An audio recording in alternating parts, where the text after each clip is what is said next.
Rukun Islam itu kan ada berapa rukun Islam? Apa enggak rukun Islam? 5 apa 6? Baca syahadat, sholat, terus melaksanakan puasa, menunaikan atau mengeluarkan zakat, dan yang terakhir menunaikan ibadah haji bagi yang mampu. Dalam tatanan pembacaan syahadat ini ada dalam tahiyat, artinya orang yang lahir dari rahim ibunya Islam itu sudah terbiasa ibunya membaca syahadat dalam tahiyat. Ketika dalam kandungan, ketika terlahir diadzani sama bapaknya,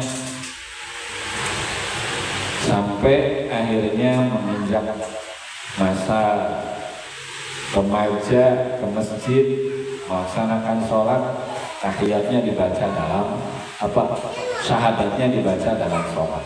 Merangkap rukun yang pertama, yang kedua selesai, sekarang rukun Islam yang ketiga. Untuk mengingat kembali, dalam rukun ini, rukun Islam ini, satu-satunya rukun yang berkaitan hamba dengan Tuhannya dan dengan sesamanya, yaitu dalam mengeluarkan zakat. Sholat atau syahadat, dari syahadat dulu dirutut. Syahadat kaitannya ketauhidan diri kita dengan Allah. Syahadatnya yang seperti apa? Syahadatan tuwasiluna ila jannatin na'im wa takunu sababan linnawari ila wajhil karim. Syahadat yang sesuai, lisannya mengucapkan syahadat tauhid, syahadat Rasul, badannya melaksanakan ubudiyah, pikirannya melaksanakan ubudiyah, hatinya pula sinkron, satu frekuensi dengan apa yang diucapkan dalam lisan, dilahirkan dalam perbuatan. Itu syahadat yang benar. Syahadat yang seperti itu dapat mengantarkan ke dalam surga naim. Syahadatan tuwasiluna ila jannatin naim. Jadi yakin, karena bapak kita Nabi Adam alaihissalam, kita kan dipanggil dalam Al-Quran tuh ya Bani Adam, hai turunan anak Adam. Asalnya Nabi Adam itu di surga, yang akan balik lagi ke dalam surga, tapi dengan wujud syahadat tuwasiluna ila jannatin. Syahadat yang sesuai, yang nanti akan mengantarkan anak turunan Adam itu masuk kembali ke dalam surga, termasuk kita mudah-mudahan. Allahumma di dalam surga sudah syahadatan tuwasiluna ila jannatin naim wa takunu sababan linnadhari ila wajhil karim, menjadi sabab melihat zat Allah. Zatnya, kalau sekarang makna ihsan itu adalah melihat sifatnya yang tertuang dalam Asmaul Husna min sifat-sifatillah. Kenali sifat-sifat itu yang nanti makomnya akan nyampe ke makom ma'rifat. Jadi ma'rifat melihat Allah di sana tuh adalah melihat sifat di dunia ini. Tapi kalau di akhirat nanti sababan lin nazari, nek makna nazar itu bil ain, dengan mata. Dilihat dengan mata kita. Dan kenikmatan melihat Allah itu mengalahkan seisi kenikmatan yang ada dalam surga.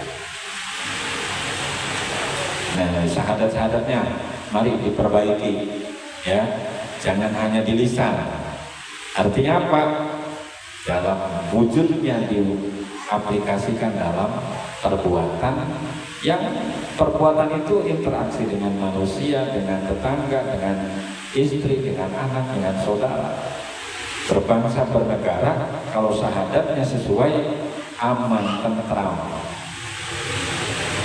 Nih yang bikin kerusakan itu karena syahadatnya nggak sesuai. Dunianya rusak, zuharul fasadu fil barri wal bahri bima kasabat aydin nas. Mereka yang hanya pencitraan syahadat dalam sholatnya, hanya pencitraan saja. Yang pencitraan-pencitraan ini mereka hanya di hadapan orang untuk mendapatkan pujian, tapi kufur di hadapan Allah Subhanahu wa Ta'ala. Syahadat interaksi hamba dengan Tuhannya. Yang kedua sholat. Sholat sama interaksi hamba dengan Tuhannya, mulai dari Allahu Akbar kabiro walhamdulillahi katsiro wa subhanallahi bukratan wa asila.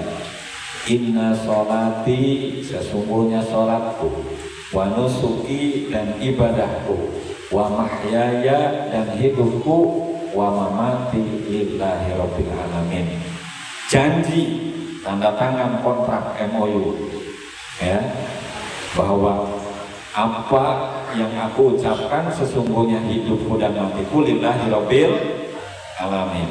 Kalau begitu selesai sholat masih melakukan kemungkaran, MOU-nya tidak sah.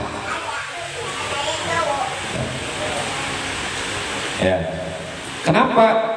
Karena di ayat lain dikatakan inna sholata tanha anil fahsya'i wal munkar. Sholat itu dapat mencegah perkara keji dan mungkar.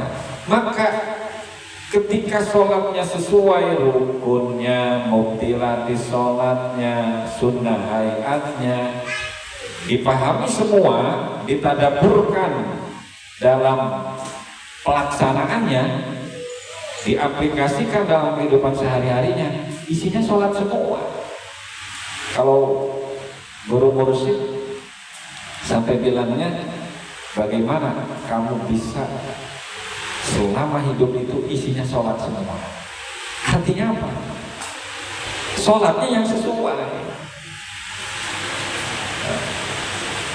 Ya. Maka mencegah terhadap perkara keji dan munkar. Kalau masih ada berbohong, masih ada manipulasi, kemudian